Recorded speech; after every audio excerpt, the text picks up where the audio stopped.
दोस्तों, स्वागत है आप सभी का आपके अपने ज्ञानवर्धक टेल्स चैनल पर।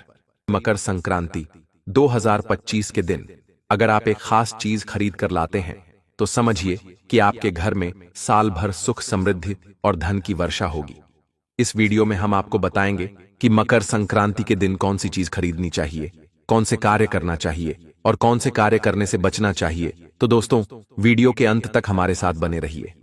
अगर आपने अभी तक चैनल को सब्सक्राइब नहीं किया है तो कृपया सब्सक्राइब जरूर कर लें ताकि आपको हर नई वीडियो की नोटिफिकेशन सबसे पहले मिले और आप इसका पूरा लाभ उठा सकें। साथ ही अगर आपको यह जानकारी उपयोगी लगे तो इसे लाइक करें और अपने दोस्तों और परिवार के साथ जरूर शेयर करें। जैसा कि हर साल मकर संक्रांति का त्योहार खास होता है, इस बार भी यह दिन आपके जीवन में खुशहाली लाने वाला है। बस आपको सही कदम उठाने होंगे और गलतियों से बचना होगा। तो चलिए दोस्तों, आज हम मकर संक्रांति 2025 के बारे में कुछ महत्वपूर्ण बातें जानेंगे। पहले भी मैंने इस विषय पर वीडियो बनाया था जिसे आप सभी ने बहुत पसंद किया था। आज मैं आपको और गहराई से समझाऊंगा कि मकर संक्रांति के दिन क्या करना चाहिए और क्या नहीं करना चाहिए। अगर वीडियो आपको पसंद आए तो इसे लाइक और शेयर जरूर करें। इस साल मकर संक्रांति 14 जनवरी को पड़ेगी और यह दिन हिंदू पंचांग के अनुसार बेहद शुभ माना जाता है। अब बिना किसी देरी के जानते हैं मकर संक्रांति के दिन से जुड़ी खास बातें और नियम। दोस्तों, अगर आपको हमारा वीडियो पसंद आए तो कृपया हमारे चैनल ज्ञानवर्धक टेल्स को सब्सक्राइब करें और बेल आइकन को दबाएं ताकि आपको हर नई वीडियो की नोटिफिकेशन सबसे पहले मिल सके।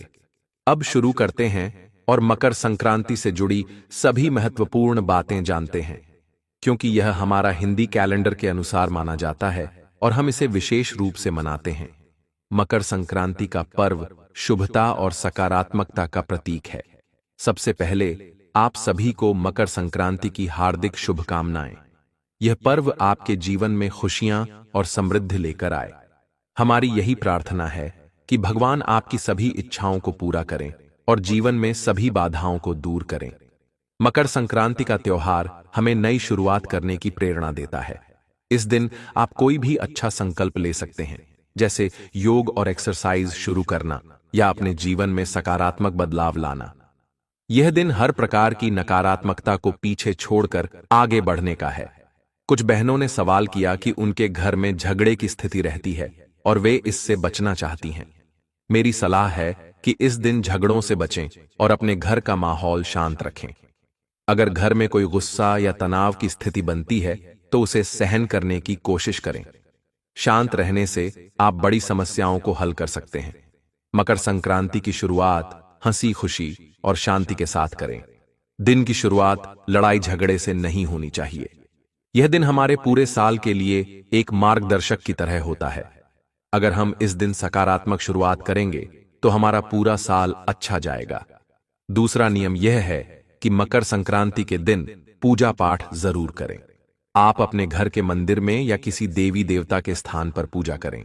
अगर आपके घर में बुजुर्ग या बीमार लोग हैं तो उनका ध्यान रखें, उन्हें स्नान करवाएं और साफ वस्त्र पहनाएं। बच्चों को भी तैयार करें और घर को शुभ और पवित्र बनाएं। मकर संक्रांति के दिन स्नान का विशेष महत्व होता है। इस दिन हर व्यक्ति को स्नान जरूर करना चाहिए, भले ही वह सामान्य दिनों में ऐसा न करता हो। आप गर्म पानी से स्नान कर सकते हैं, लेकिन स्नान अवश्य करें। इसके साथ ही घर के सभी सदस्यों को भी स्नान के लिए प्रेरित करें। यह परंपरा न केवल शारीरिक स्वच्छता का प्रतीक है बल्कि मानसिक और आध्यात्मिक शुद्धि का भी संदेश देती है।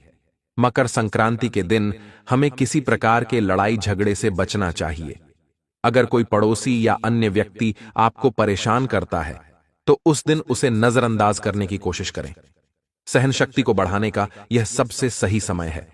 इस दिन का वातावरण शांत और सकारात्मक बनाए रखना जरूरी है। एक और बात जो इस दिन खास ध्यान देने लायक है वह है कर्ज। मकर संक्रांति के दिन न तो किसी से कर्ज लें और न ही किसी को दें। कहा जाता है कि इस दिन लिया या दिया गया कर्ज साल भर आपकी आर्थिक स्थिति को प्रभावित कर सकता है। इसलिए अगर कोई खर्च करना भी हो तो अपने साधनों के अनुसार करें और कर्ज से बचें। महिलाओं के लिए यह सुझाव है कि वे मकर संक्रांति के दिन अपने पर्स में थोड़ा धन अवश्य रखें। इसे शुभ माना जाता है और इससे आर्थिक समृद्धि का प्रतीक जुड़ा है। साथ ही इस दिन पैरों में महावर लगाने की परंपरा भी निभाएं। यह सौभाग्य और शुभता का प्रतीक है। सबसे महत्वपूर्ण बात, इस दिन अपने घर के बड़े बुजुर्गों का आशीर्वाद जरूर लें। स्नान के बाद उनसे आशीर्वाद लेना अत्यधिक शुभ माना जाता है। अगर आप यह करते हैं तो कहा जाता है कि इससे 1000 गुना लाभ प्राप्त होता है। इसके साथ ही भगवान को स्मरण करना और सकारात्मक सोच के साथ दिन की शुरुआत करना आपके लिए मंगलमय रहेगा, क्योंकि मकर संक्रांति का दिन बेहद शुभ माना जाता है और इस दिन हमारे कार्य और विचार सकारात्मक होने चाहिए। जो लोग अपने कार्यों में सफलता चाहते हैं, उन्हें अपने घर के बड़े बुजुर्गों का आशीर्वाद अवश्य लेना चाहिए। उनका आशीर्वाद हमेशा आपके साथ रहेगा और आपके कार्यों में सफलता मिलेगी। इस दिन भगवान की पूजा अर्चना जरूर करनी चाहिए। जो लोग समय की कमी के कारण नियमित पूजा नहीं कर पाते, वे भी मकर संक्रांति के दिन अपने घर में भगवान की आरती, हवन और घंटी की ध्वनि के माध्यम से शुभता बढ़ा सकते हैं। घर में गंगाजल का छिड़काव करें और दरवाजे पर भी इसे छिड़क कर सकारात्मक ऊर्जा का स्वागत करें। आप चाहें तो रंगोली बनाकर भी इस शुभ दिन का आनंद ले सकते हैं। मकर संक्रांति का पर्व हिंदू कैलेंडर के अनुसार 14 या 15 जनवरी को मनाया जाता है। इस वर्ष मकर संक्रांति 14 जनवरी को मनाई जाएगी। इस दिन को पूरे उत्साह के साथ मनाएं और अपने घर में शुभता लाने वाले कार्य करें। कुछ घरों में इस दिन नॉन वेज बनाया जाता है और परिवार के लोग इसे रोकने के लिए तैयार नहीं होते। अगर आप घर की लक्ष्मी हैं तो परिवार को समझाने की कोशिश करें कि मकर संक्रांति जैसे पवित्र दिन पर मांस का सेवन करना उचित नहीं है। यह दिन जीव हत्या से बचने और शुभ कार्यों पर ध्यान देने का है। अगर परिवार के अन्य लोग नॉनवेज खाना चाहते हैं तो विवाद से बचें और शांति से अपनी बात समझाने का प्रयास करें। यह दिन हमारे लिए आत्म संयम और धर्म का पालन करने का संदेश देता है। मांस का सेवन करना इस दिन पाप माना जाता है और इससे बचना ही बेहतर है। महिलाओं के लिए यह भी सुझाव है कि वे खुद में बदलाव लाएं और अपने परिवार के लिए आदर्श प्रस्तुत करें। दूसरों को बदलना कठिन हो सकता है, लेकिन स्वयं को सुधारने और शुभ कार्यों में आगे बढ़ने से सकारात्मक बदलाव संभव है। मकर संक्रांति के दिन आप अपने घर में कुछ नई चीजें खरीद सकते हैं, क्योंकि मकर संक्रांति का पर्व न केवल धार्मिक बल्कि जीवन में सकारात्मकता लाने का भी अवसर है। इस दिन आप कुछ विशेष चीजें खरीदकर अपने जीवन में सुख और समृद्धि ला सकते हैं। मकर संक्रांति के दिन कोई मीठी चीज खरीदना शुभ माना जाता है। इसके साथ ही कुछ ऐसी वस्तुएं भी हैं जो खरमास में नहीं खरीदनी चाहिए। उदाहरण के लिए हल्दी को सौभाग्य का प्रतीक माना जाता है। यदि आपके घर में हल्दी का पैकेट है तो भी आप नया पैकेट खरीद सकते हैं, ताकि आपके घर में हमेशा सुख और समृद्धि बनी रहे। एक और महत्वपूर्ण वस्तु है तोते का चित्र। यदि आपके बच्चे का मन पढ़ाई में नहीं लगता है या आपका बिजनेस ठीक से नहीं चल रहा है तो मकर संक्रांति के दिन तोते का चित्र खरीदकर अपने घर में रखें। इससे बच्चों के मन में एकाग्रता आएगी और व्यवसाय में भी सफलता मिलेगी। इसके साथ ही मकर संक्रांति के दिन शंख खरीदना भी अत्यंत शुभ होता है। शंख को भगवान विष्णु और माता लक्ष्मी का प्रतीक माना जाता है। यदि आप इस दिन शंख खरीदते हैं तो यह आपके घर में सुख, समृद्धि और शांति लाता है। शंख की ध्वनि से घर की नकारात्मक ऊर्जा समाप्त हो जाती है और माता लक्ष्मी की कृपा बनी रहती है। इस शुभ अवसर पर यदि आप इन वस्तुओं को खरीदते हैं और अपने घर में लाते हैं तो आपके जीवन में खुशहाली और शांति का आगमन होगा। हमेशा की तरह यह ज्ञानवर्धक जानकारी आपको ज्ञानवर्धक टेल्स के माध्यम से दी जा रही है। हमारा प्रयास है कि आपको सबसे सरल और उपयोगी जानकारी दी जाए। अगर आपको यह वीडियो पसंद आए तो इसे लाइक करें और चैनल को सब्सक्राइब करें, ताकि आपको हमारी हर नई जानकारी सबसे पहले मिल सके। साथ ही इस जानकारी को दूसरों के साथ भी जरूर साझा करें, ताकि वे भी इस शुभ पर्व का लाभ उठा सकें। मकर संक्रांति का यह पर्व आपके जीवन में अनंत खुशियां लेकर आए, यही हमारी शुभकामनाएं हैं। दोस्तों, सकारात्मकता एक ऐसी चीज है जो हमारे जीवन का एक महत्वपूर्ण हिस्सा है और इसे बनाए रखने के लिए मकर संक्रांति जैसे शुभ अवसर का उपयोग करना बहुत लाभदायक हो सकता है। इस दिन घर में सकारात्मक ऊर्जा लाने के लिए कुछ विशेष चीजों को अपनाना और कुछ चीजों से बचना चाहिए। इस दिन सोना और चांदी खरीदना बहुत शुभ माना जाता है। इसे सुख और समृद्धि का प्रतीक माना गया है। साथ ही फल और सब्जियां खरीदने से स्वास्थ्य और खुशहाली बनी रहती है। मकर संक्रांति के दिन एक पौधा लगाना भी बेहद शुभ माना जाता है। यह हरियाली और समृद्धि का प्रतीक है। अगर आप दिए और मोमबत्तियां खरीद कर जलाते हैं तो यह जीवन में प्रकाश और सकारात्मक ऊर्जा लाता है। दूसरी ओर इस दिन काले रंग की वस्तुओं को खरीदने से बचना चाहिए। काले रंग के कपड़े या किसी भी तरह की काले रंग की वस्तुएं खरीदना अशुभ माना जाता है। कटीली और धारदार चीजें जैसे चाकू खरीदने से भी बचना चाहिए। इसके अलावा मृत्यु से जुड़ी चीजें जैसे शमशान की मिट्टी और पुरानी व खराब चीजें खरीदने से बचना चाहिए, क्योंकि यह नकारात्मकता को आकर्षित कर सकती है। अब बात करते हैं इस दिन के सबसे महत्वपूर्ण उपायों की। मकर संक्रांति के दिन सुबह जल्दी उठकर स्नान करना चाहिए। इससे न केवल शारीरिक बल्कि मानसिक और आत्मिक शुद्धि भी होती है। नहाने के बाद आपको घर के पूजा पाठ का कार्य समाप्त करना है। इसके बाद आप यह कार्य किसी भी समय कर सकते हैं। आपको क्या करना है? सबसे पहले आपके आसपास जो भी मंदिर हो वहां जाना है और वहां पर एक पीपल का पेड़ देखना है। पीपल के पेड़ के पास आपको आटे का दीपक जलाना है और अपनी मनोकामना को बोलते हुए उस दीपक को पेड़ के नीचे रख देना है।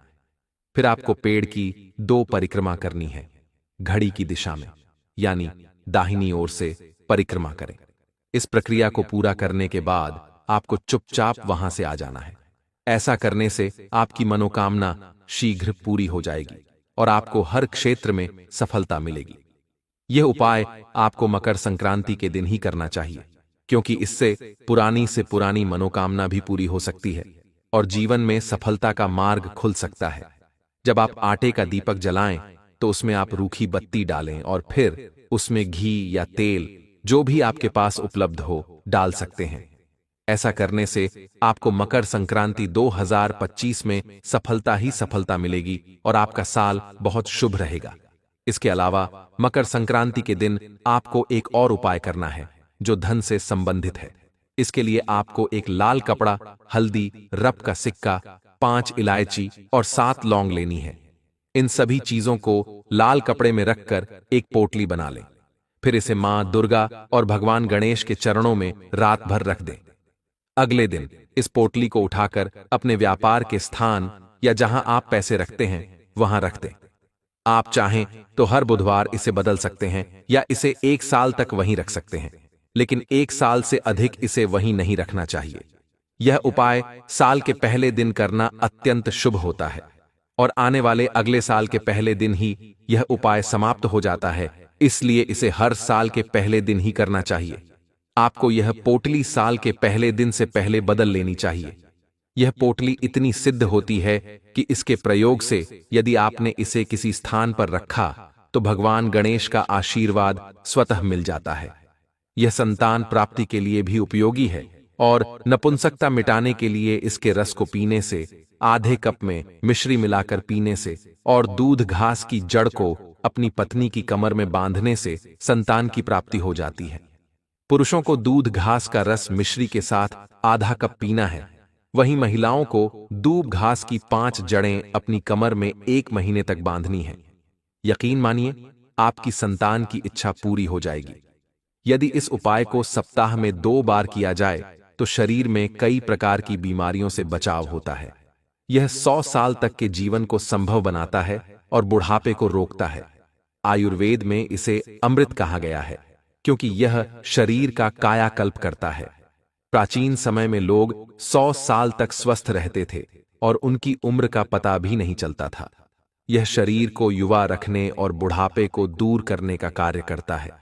भगवान भोलेनाथ ने यह वरदान दिया है कि जो व्यक्ति भगवान गणेश को इस घास से बनी मालाएं पहनाता है उसे सभी प्रकार के कष्टों से मुक्ति मिलती है और वह जीवन भर समृद्ध रहता है। यह उपाय तंत्र शास्त्र में भी महत्वपूर्ण है। ज्यादातर महिलाएं इसे अपने पति को बस में करने के लिए करती हैं, खासकर जिनके पति शराब पीते हैं और उनसे मारपीट करते हैं। महिलाएं दूब घास की जड़ को पीसकर 14 जनवरी 2025 मकर संक्रांति के दिन अपने पति के माथे पर तिलक लगा सकती हैं या उसका रस उन्हें पिला सकती है। ऐसा करने से जो चाहें वह कार्य सामने वाला आपके बस में होगा और आपकी सारी बातें मानेगा। मैं उम्मीद करता हूं कि अब आप इस साधारण घास के लाभ को समझ चुके होंगे। कृपया इस जानकारी को दूसरों तक पहुंचाने के लिए वीडियो को अधिक से अधिक शेयर करें। मुझे उम्मीद है कि यह जानकारी आपके लिए लाभकारी रही होगी। तो यह थी मकर संक्रांति के दिन करने वाली कुछ खास बातें। मकर संक्रांति साल में एक बार आता है, इसलिए आप इन उपायों को एक बार ही कर सकते हैं, बार बार नहीं। 2025 में मकर संक्रांति का पहला पर्व है, तो इस दिन इन उपायों को जरूर आजमाएं ताकि आपको लाभ मिले। ज्ञानवर्धक टेल्स चैनल को सब्सक्राइब करना न भूलें ताकि इस प्रकार की और जानकारी आपको सीधे नोटिफिकेशन के माध्यम से मिल सके। हमारा उद्देश्य है जन सेवा और जन कल्याण। जानकारी को निःशुल्क माध्यम से प्राप्त करने के लिए वीडियो के अंत तक बने रहने के लिए धन्यवाद।